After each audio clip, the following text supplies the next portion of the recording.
Dobré ráno, zdravím vás všechny tady na Hero Hero i na YouTube a dneska mám někoho, koho byste si určitě moc přáli nebo koho jste si přáli a psali jste mi o rozhovor s ním a to je pochopitelně asi jedna z nejvýraznějších postav naší letošní série Love Islandu. Řekla bych už tak nějak ikonický Dušky. Ahoj Dušky, dobré ráno. Ahojte, ahoj Zorka, rád ťa znova vidím. Ja tebe pozdravujem taky. aj tvojich ľudí na všetky tvoje platformy a som rád, že sa môžeme takto spojiť, aj keď len na diaľku. Já taky, znovu tě ráda vidím, naposled jsme se setkali při rozhovoru na vyhlídce, jenom aby jsme se ukotvili v místě a v čase. Ty jsi teď v Praze na hotelu, je 9 ráno, já jsem stála na Kanárech, pochopitelně 8 ráno, takže já jsem moc ráda, že jsi takhle po ránu udělal čas, protože tvůj program je teď velmi nabitý. Kolik máš dneska rozhovorů před sebou? S tebou je to 6 rozhovorov dnes. Jsi na to připravený? Nie. Nie, ale robím s tým, čo mám a tak jak stále je to proste určitým spôsobom improvizácia. Každý jeden rozhovor. Čekal jsi takový nášup reakcí a emocí po návratu do reality? Vôbec, práve, že ja som mal skrz tie naše mini konflikty z domy.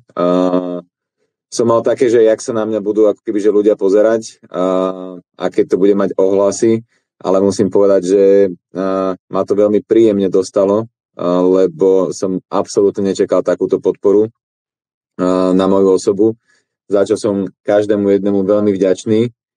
A mne to tým, že vlastne som dostal telefón na letisku a pripojil som sa a proste prvé veci boli hneď pozitívne komenty.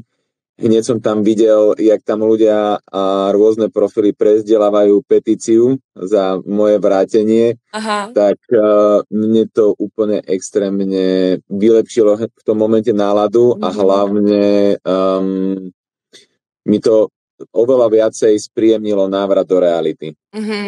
To naprosto chápu a musím ti říct ze svýho pohledu, že tohle jsem zažila předtím jenom jednou a to, když se měl vrátit Lou do vily, nebo respektive když odešel, protože ten obrovský tlak kolem té situace a vůbec to množství zpráv, který chodí nejenom tobě, ale chodí třeba i mně, chodí našemu štábu jako do zpráv na directy, na TikToky, komentáři, všechno. To je jako neuvěřitelný a tohle jsem zažila jenom loni, když právě odešel z vily Lou a podepisovala se též petice, byla snad i nějaká stávka před novou a bylo to jako ohromný. Tak ti chci říct, že se to jako neděje běžně a že ta podpora, kterou máš, je opravdu neuvěřitelná, že je to něco, čeho určitě je potřeba si vážit, protože ty lidi tě milujou a chtějí tě zpátky. A ja si to fakt vážim od všetkých a hlavne ju vnímam, ja nestíham reálne, nie že reagovať, lebo ja som si tak povedal, že aspoň, že keď už si dajú tí ľudia námahu a mi napíšu na tom Instagrame, tak by som im chcel nejakým štýlom na to reagovať. Ale tých správ je také kvantum, že ja sa vlastne ani nedokážem dostať k všetkým tým správam skrz tie všetky povinnosti, ktoré tu jednoducho mám. Vo všeobecnosti ja som na Slovensku a v Čechách tretí deň a potreboval som si niečo napozerať, že ako to bolo odvysielané, aby som pochopil celý ten koncept toho, ako to vnímajú ľudia a aký je rozdiel medzi tým, čo je odvysielané a tým, čo vlastne my sme tu prežívali.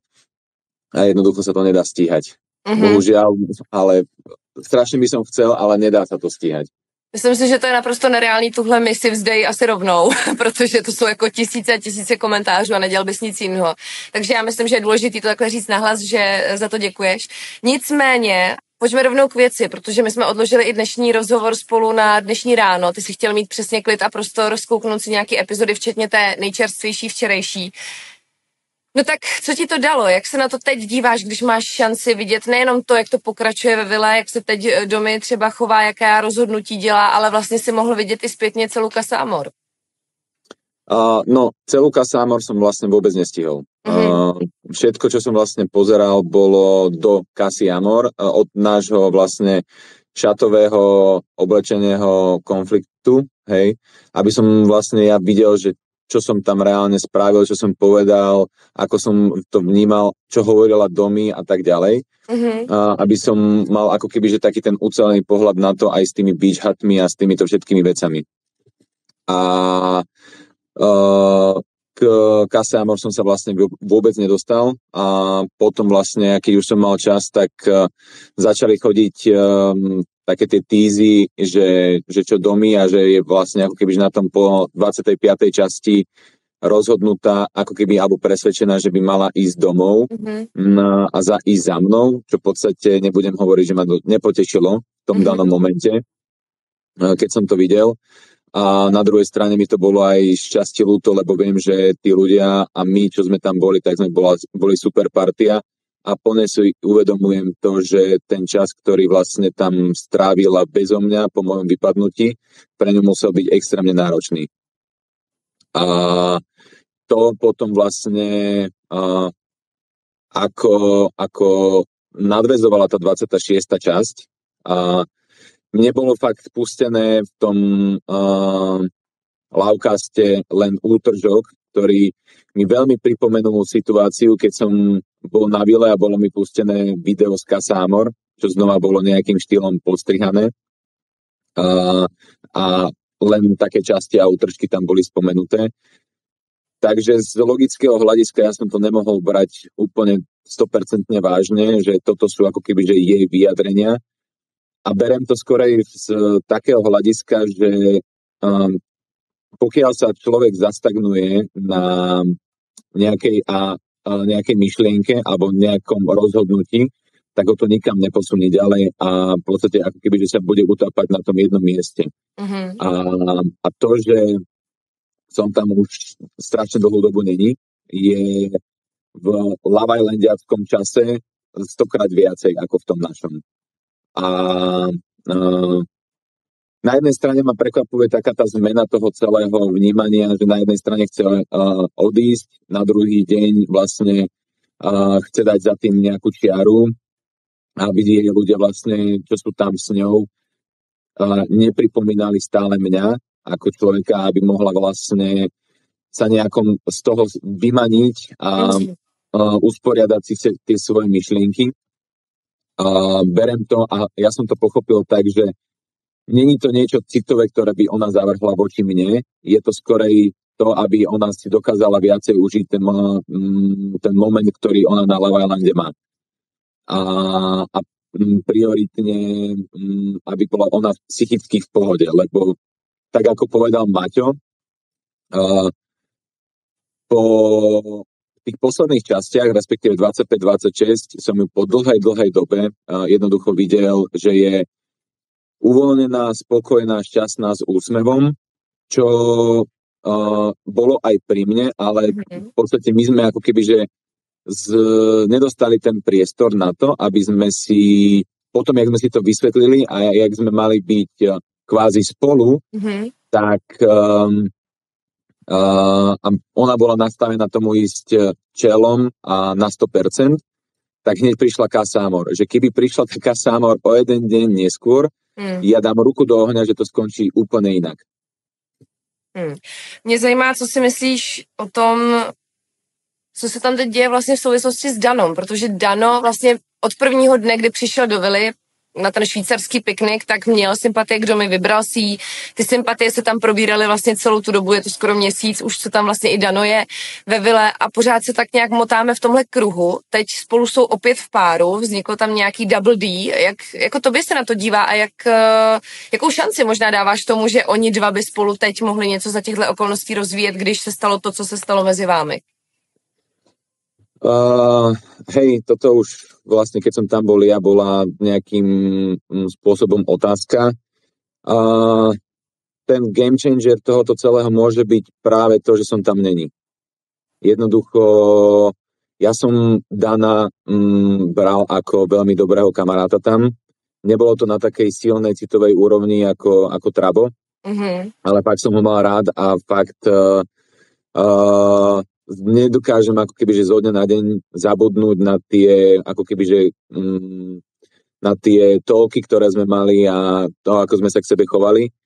A na druhú stranu proste prídem do reality a vidím, že celý čas nejakým spôsobom nehovorím, že bojoval proti mne, ale ako keby tam vytváral také nejaké napätie medzi mnou a Domi a niektoré veci, proste tie vyjadrenia, ktoré mi dával on tam osobne, ako som ich ja v tom danom momente vnímal a to, ako boli zobrazené túto ľuďom na obrazovke, sú viac menej odlišné od toho a pomaly sa mi mení nejak názor na neho, že to nebolo úplne úprimné z jeho strany. Celkově kolem Dana je tam teď taková bublina, hodně se řešil právě Dano v uplynulých epizodách, začalo se tam manipulovat, nebo respektive zmiňovat opět to slovo manipulátor a to, že on manipuluje s děvčaty a že nějakým způsobem se k ním nechová hezky. Je to tam nějaký téma. Jak ty ho vnímáš? Jako řekl bys ty o něm to, co o něm řekl Adam, když byl na vile, že je manipulátor? Protože je to téma, který řeší i diváci v komentářích. Ja som Dana v prvom rade nevnímal ako konkurenciu na základe toho, že Domi, keď bola so mnou, povedala, že hej, že je tam tá nejaká akože sympatia, ale že nemá potrebu to nejako riešiť. A potom vlastne, čo prišiel ten posledná taká tá výmena, nie že názorov, ale rozhovor, že začala rozmýšľať, že či si volila správne a že či Dano nemal byť práve ten. Som z toho úprimne tak trochu zmetený, nakoľko keď som tam bol, tak hovorila o tom, že ja som ako keby, že tá voľba číslo 1 a Dano vlastne ako keby, že neprichádza do úvahy. Toto som z toho vycítil, preto som Dana nebral ani ako konkurenciu. A hlavne ja som bol k nemu vždy úprimný a vždy férový. Ja som o ňom nehovoril nikdy nič zlé. Keď bol s Dominikou v páre a Dominika jednoducho jednoznačne ukazovala celej vile a aj vlastne československú náklonnosť ku mne, tak som si ho zobral, povedal som mu, ako sa veci majú a že ak bude možnosť, tak si ju vyberem. Keď som bol ešte vlastne v páre s Anet. A nemyslím si, že z jeho strany proste prišlo takéto rovnaké zachovanie sa, ako som to bral ja k nemu. A to, že či je manipulátor, mne to tam neprišlo vôbec. Ale stále mám toho málo napozerané, ako aby som dokázal dať takéto jednoznačné tvrdenie. Ľudia to vidia oveľa lepšie ako ja. V podstate hovorím, ja mám obmedzený čas na to, aby som dobiehal zameškané. Ale vyjadrenie, jediná vec, čo mi nesedí a čo ma fakt akože zranila z Danovej strany. Na jednej strane, že ja som bol v Bičhate po tej hre, kedy som povedal tú neslávnu slovnú kombináciu. Počkej, ktorú myslíš? Mám ju ozaj povedať. Aha. Banálne pičoviny. Jo, jasne, povrchní pičoviny. Tak povrchní pičoviny. Jasne, už chápu. A ja som v tom danom momente mal taký blackout, hlavne z tej hry, že ja som si nevedel spomenúť na to, že či som to reálne povedal alebo nepovedal. Hneď som bol zavolaný do Bičhatu a tam som hovoril, že som si není istý, že či som to povedal alebo nie, ale ak oni majú tú informáciu, nech mi to povedia, ale nech tu proste nebehám po celej vile, jak zmetený človek a neviem sa proste o nič oprieť. Zakiaľ ja som bol v Bičhate, tak Dano povedal, že však ale ja som to povedal. A povedal to vlastne pred všetkými a na plné ústa. A potom, keď som sa vrátil, tak to zaobavilo, že on to načrtol celé túto pred všetkými, ale že mi chce povedať to, že som to povedal a že si na to pamätá a že mi povedal presne, ako som to ja povedal. A v tom momente ja som si spomenul, že áno, že som to povedal, ale aj tak to bolo vytrhnuté z takého toho kontextu toho, jak sme sa tam ako medzi chlapmi rozprávali. A jednoducho ja som bol v tom momente tak frustrovaný z toho, čo sa deje, čo som spravil Domi a čo bolo, ako sa ona, ako ju to zobralo, že v rámci tejto frustrácie som mňa vypadlo niečo takéto, čo ja som nepovažoval za až tak dôležité. V tom zmysle, že to bola úplná frustrácia z mojej strany. Nevidel, bol som fakt zmetený a citovo takže nižšie, aby som uvažoval racionálne v tom danom momente. A jednoducho, keď sú chlapi so sebou, vedľa seba a rozprávajú sa, tak majú častokrát iný slovník, ako keď sme so ženami. A ja si uvedomujem, že niečo takéto by som pred Domi v živote nepovedal. My ženy to máme stejně, to tě uklidním, taky máme jiný slovník. Nicméně řešilo se to samozřejmě i v hotlistu, my už jsme se o tom bavili, i o tom právě, jak tě vlastně jakoby Dano napráskal domy, že teda si to řekl a podobně. Nebyly všechny tyhle jeho kroky, nebo nemohly být právě cestou k tomu, jak se dostat k té domy, a nemyslím tím už po té přátelské stránce, ale jak vlastně si dobít to její srdce a pomalými krůčky se dostat s ní do toho páru a docílit toho svého?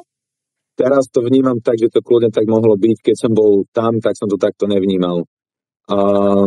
Hovorím, názory sa môžu meniť časom a tým vlastne ako veci vyplávajú na povrch. A toto je asi jeden z tých prípadov, kedy začínam mať taký ten pocit, že to bolo nie kamarádske, ale také nejaké účelové. Mm-hmm.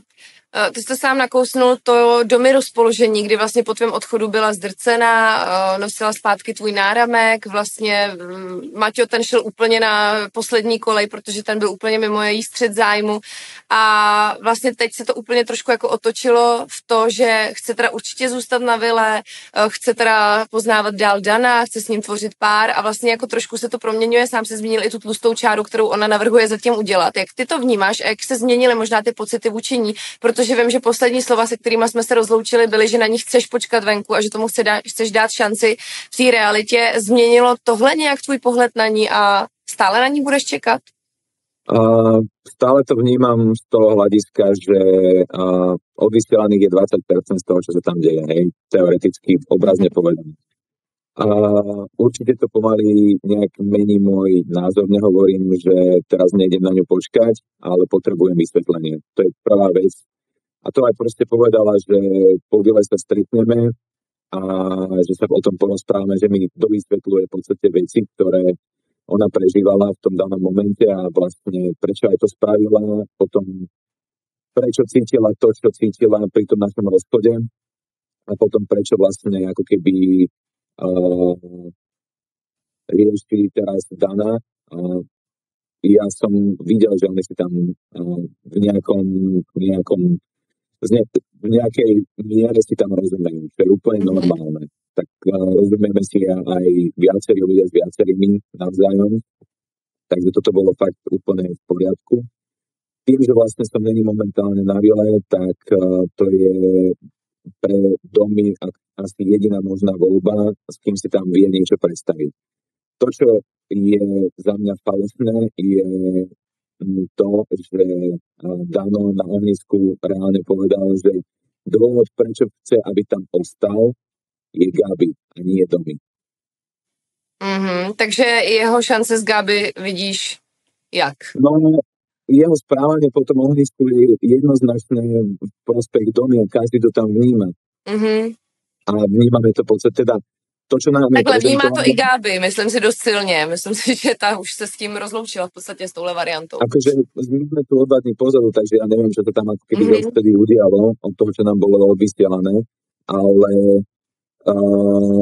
jednoducho aj ona to vníma, ona nie je vôbec hlupá žena. To nie, len vidím, že proste jej sa ten Dan páči a že jednoducho aj si začínam všímať reakcie domy na to, ako vlastne sa Gabi správa k Danovi a vôbec sa tie pohľady sú mi není príjemné ich vidieť, keď tam cítim určitú žiarlivosť voči Danovi.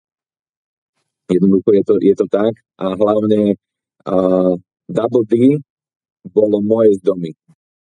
Vážně? Oni vám takhle říkali? Nie, že my sme si tak nejako... Vy ste si tak říkali?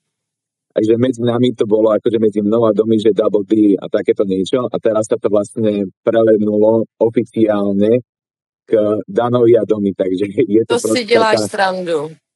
To jsem netušila teda. Okay. To bylo jenom mezi vámi.